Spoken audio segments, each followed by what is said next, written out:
Please give an energetic and warm welcome to the one and only Awadh Oja sir.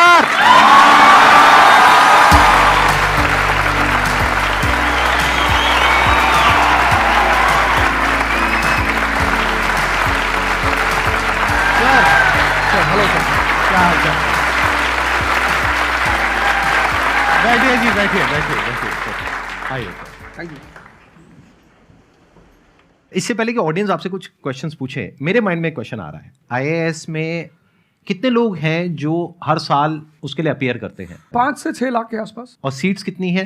1000 approximately. तो जिनका हो जाता है उनके बारे में तो सब बात करते हैं, जिनका नहीं होता है, जिन्होंने पूरी जान लगाई और जिनका नहीं हुआ, उनका क्या होता है? उनके रिश्तेदार उनकी चिंता करते हैं। वो फिर उनकी चिंता करते हैं। नहीं, मैं आ रहा हूं, मैं आपके क्वेश्चन पे आ रहा हूं। ये पॉइंट इंटरेस्टिंग है, मैं समझना चाहूंगा कैसे। मैं बता रहा हूं। हाँ। मैं दोनों मुद्दों पे बता रहा हूं। हम सब हारने से डरते हैं, और मजेदार बात है कि वो डर हमारी हार की वजह बनता है। 98% केसेस में हारने से क्यों डरते हैं? क्योंकि हम जानते हैं अगर हम हारेंगे तो जो पीछे 3 लोग बैठे हैं ना, रिश्तेदार, रिलेटिव्स और फ्रेंड, वो जीने नहीं देंगे। आप जब भी आईएएस की तैयारी करें, पहला अटेम्प्ट आपका सीरियस अटेम्प्ट होना चाहिए। आपने तैयारी किया, बेसिक्स तैयार किए, आपने एडवांस कोर्स तैयार किया, आपने कम से कम मेंस के 1000 आंसर्स लिखे हैं और मिनिमम 10,000 प्रीलिम्स के क्वेश्चंस आप सॉल्व कर चुके हैं, तब आप एग्जाम देने जाइए। सिर्फ एक अटेम्प्ट दीजिए। जिसने भी पहला अटेम्प्ट सीरियस दिया, उसको दोबारा तैयारी नहीं करनी पड़ती, रिवीजन करना पड़ता है। भाई आप देखो ना, जितने सारे सेलेक्ट लड़के होते हैं उसमें बहुत सारे नौकरी कर रहे होते हैं, जॉब कर रहे होते हैं। कुछ लोग मुझसे पूछते हैं, सर जॉब करते वक्त तैयारी हो सकती है? नहीं, जॉब करते वक्त तैयारी तो नहीं हो सकती, जॉब करते वक्त रिवीजन हो सकता है। 3 hours per day, 4 hours per day. तो मेरी एडवाइस ये है, क्योंकि ये एक बहुत रिस्की खेल है ये। मैं खुद ही बाहर हुआ, और फिर मैं कितने लोगों को देखता हूं जो 5-5, 6-6 अटेम्प्ट के बाद बाहर होते हैं। तो जिनको भी इस गेम में शामिल होना है, एक अटेम्प्ट सीरियसली आपका होता है, बहुत अच्छा है। आपको मैक्सिमम रिस्क लेना है तो आप 2 ले लो, उसके बाद अपना काम शुरू करो, जो आपका सेकंड लाइन थॉट था।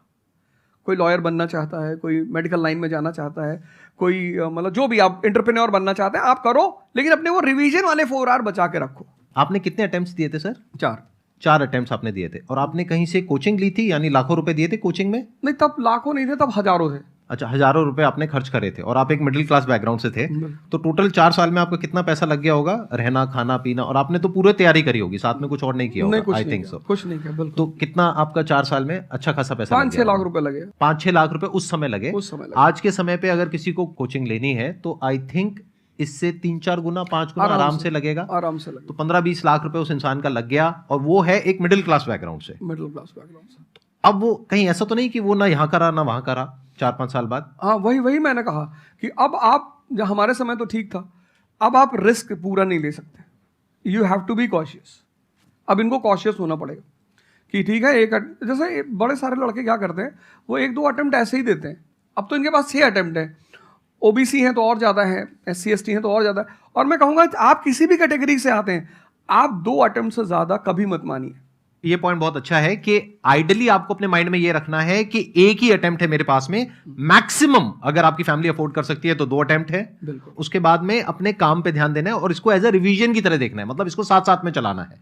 ये नहीं कि अपने 5 साल या 6 साल लाइफ के सारे यही निकाल दिए और सारा पैसा घर वालों का लगा दिया, या उन्होंने खेत बेच दिया, या लोन ले लिया। ऐसी बहुत कहानियां मैंने सुनी है सर लोगों की, और बहुत ही दर्द होता है ऐसी कहानियां देख करके। ऐसे लोगों की जो कहानियां हैं वो उसको सुन करके बहुत ही बुरा लगता है अंदर से। चलिए आगे बढ़ते हैं जी। Sir, I wanted to ask how to fight the basically fear that we feel. Like there are lot many fears that we face, not only in studies but in each aspect of life. There is some kind of fear. How to fight that? How to come back? How to have that courage in life? Fear बड़ी प्यारी चीज है। हमने कुछ words को बड़ा negative बना लिया है। जैसे अब बच्चा है 2 साल का, उसको तो फियर होता नहीं, उसे कुछ पता नहीं, उसने कोबरा देखा, जाके पकड़ लिया। वो तो बाद में घर वालों ने देखा तो पता चला कि भैया कोबरा पकड़ के घूम रहा है। लेकिन हम बड़े हो गए ना, अब हम कोबरा देखेंगे तो वो हमारी बॉडी की जो मैकेनिज्म है वो हमें वार्न करेगी, अलर्ट करेगी। That is natural fear. वो अच्छी चीज है। जिस चीज की आप बात कर रहे हो वो फियर नहीं है, वो ओवर थिंकिंग है। आज का जो युवा है वो फियर से परेशान नहीं है, वो ओवर थिंकिंग से परेशान है। अब ये ओवर थिंकिंग क्यों है, उस फैक्टर पे आते हैं। ओवर थिंकिंग की वजह क्या है? ओवर थिंकिंग की वजह यह है कि आज का समाज इतना एक्सपैंड कर चुका है। You are outside your house, तुमको तुम्हारी दोस्त मिल गई कि मैं कल लंदन से आई, क्या लाइफ है लंदन में यार, और मैं तो ये कर रही वो कर रही। आपको लगा हम ही पागल हैं यार, आईएएस की तैयारी कर। फिर शाम को किसी फ्रेंड का फोन आ गया कि मैं तो अब ऑस्ट्रेलिया जा रही हूँ, मैं तो वहीं सेटल हो जाऊंगी। 90s में हमारे पास इतने स्कोप नहीं थे। हमारी जो लाइफ थी वहां ओवर थिंकिंग इसलिए नहीं थी, आपने भी सर देखा होगा, क्योंकि हमारे पास इतने स्कोप नहीं थे। आज तुम्हारी जनरेशन में यू हैव मल्टीपल फील्ड्स, मतलब इतने सारे फील्ड्स ओपन है। तो जब तुम घूम के चारों तरफ देखते हो और तुम देखते हो कि तुम्हारे ही साथ के लोग बड़ी सारी फील्ड में एक्सेल कर रहे हैं, काम कर रहे हैं, अर्न कर रहे हैं, तो तुम्हारा दिमाग भागना शुरू करता है। फिर क्या होता है, हमारे पेरेंट्स हमसे ज्यादा ओवर थिंकिंग करते हैं, क्योंकि बड़े हमको लेकर कॉशियस होते हैं। हाँ। एक हमने ओवर थिंकिंग की, हम अपना संभाल लें किसी तरह। हम घर के अंदर गए, मम्मी रो रही है कि वो निशा मिली थी, 20 लाख का पैकेज है उसका। दूसरा प्रेशर तुम्हारे ऊपर आ गया। ये जो प्रेशर हम मल्टीपल फेस करते हैं, तो एक तुम्हारा प्रेशर, एक माँ बाप का प्रेशर। पता लगा बुआ जी ने रात में फोन कर दिया, क्या कर रही हो जी? तुम सारे लोग प्रेशर से लड़ रहे हो इस वक्त, मल्टीपल फ्रंट पे। ये कोई फियर उयर नहीं है। ये प्रेशर दूर कैसे होगा, इस पे थोड़ी सी बात कर ले। जहां इंटरनल ताकत है वहां कॉन्फिडेंस है।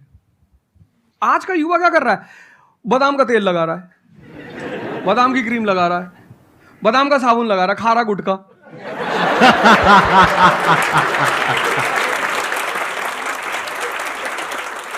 आप लोगों को चूंकि हर तरफ प्रेशर झेलना है, तो प्रेशर झेलने का सबसे अच्छा तरीका होता है इंटरनल पावर। तभी तो मैं जहां भी जाता हूं एक चीज रिपीट करता हूं, योगा करो, ध्यान करो। ध्यान करोगे मन ताकतवर हो जाएगा।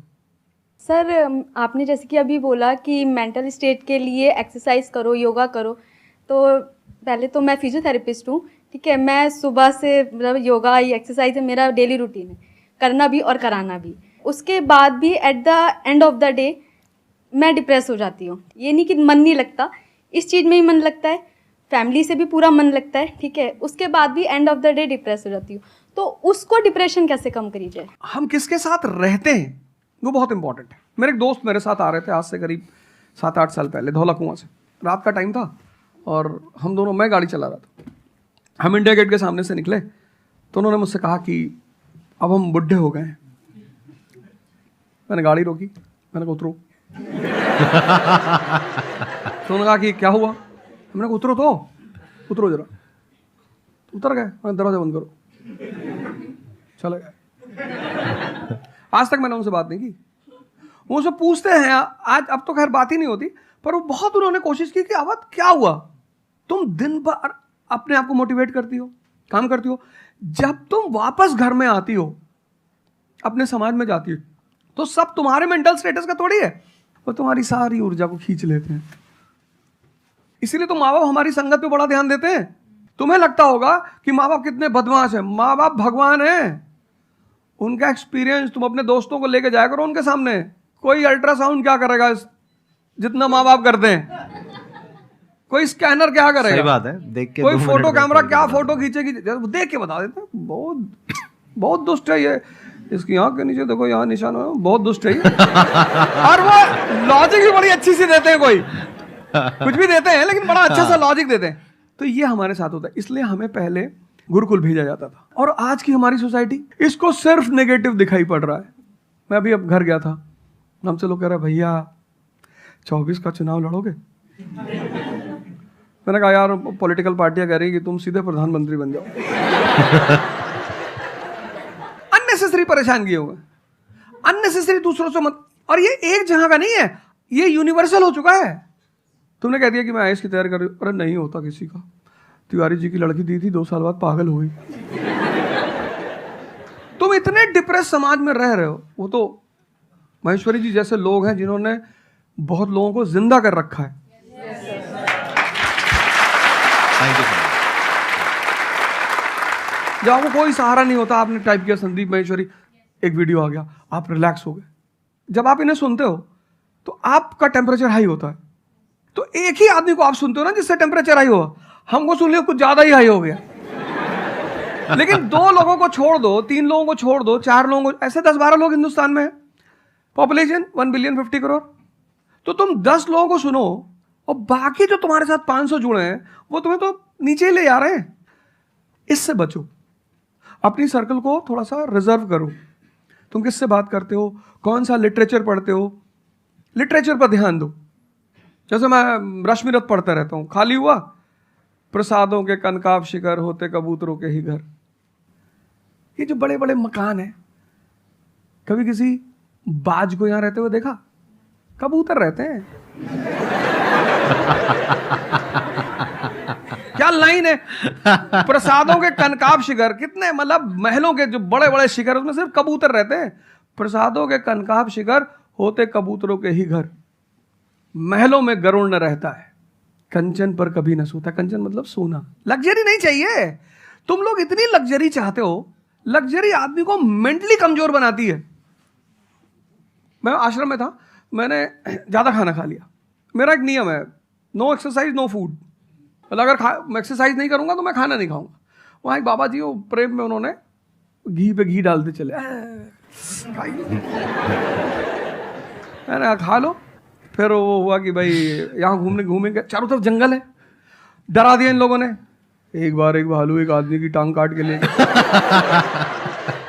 अरे मैंने कहा आज कोई भालू नहीं आएगा, मैं जाऊंगा। फिर मैंने 4-5 लोगों को तैयार किया अपने साथ, उनको थोड़ा मोटिवेट किया कि जंगल में घूमने से ऑक्सीजन लेवल बढ़ता है। वो लोग भी तैयार हो गए कि चलो। तो हमारे साथ एक साहब अमेरिका से आए हुए थे, वो भी वॉक करने निकले, बोले हम भी चलेंगे। मैंने कहा भाई साहब क्यों जा रहे हो? कहते हम भी चलेंगे। मैं उनका नाम नहीं लूंगा।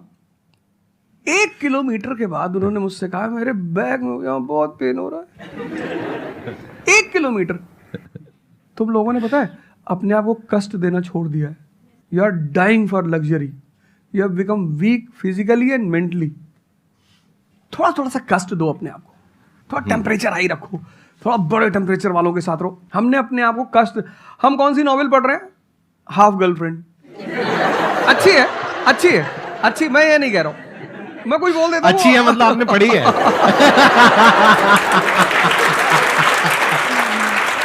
नहीं फिर कोई पकड़ निकाल लेगा, कोई वो क्लिपिंग निकाल लेगा, ओ गाली दे रहे थे उनको।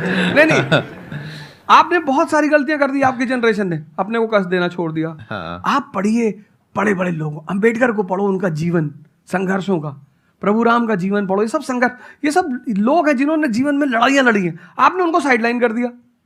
आप राणा प्रताप के बारे में कुछ जानते ही नहीं हो, आपको वो पोएम याद ही नहीं है, खूब लड़ी मर्दानी वो तो झांसी वाली रानी थी।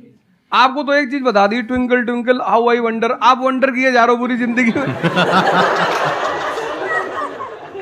आपने कहा कि पूरे दिन मैं अपना काम करती हूँ, दैट इज फिजियोथेरेपी जो आप करते हैं, और शाम तक आते आते आपको थोड़ा सा डिप्रेस फील होता है, थोड़ा सा डाउन फील होता है, तो उसके पीछे क्या रीजन है आप बताइए। जैसे कि मैं बाकी पेशेंट देखती हूँ पूरा दिन में, हाँ। बट जब मैं घर पे आती हूँ तो मैं अपने मम्मी पापा को देखती हूँ। ठीक है। जो मैं उनको कहती हूँ कि आपको ये एक्सरसाइज करनी है, ये करना है, आपके लिए ये ज़रूरी है, वो ये नहीं करते। तो फिर वो मुझे डिप्रेस होता है कि मैं जब सबको सही करती हूँ और मैं अपने घर में ही सही नहीं कर पा रही।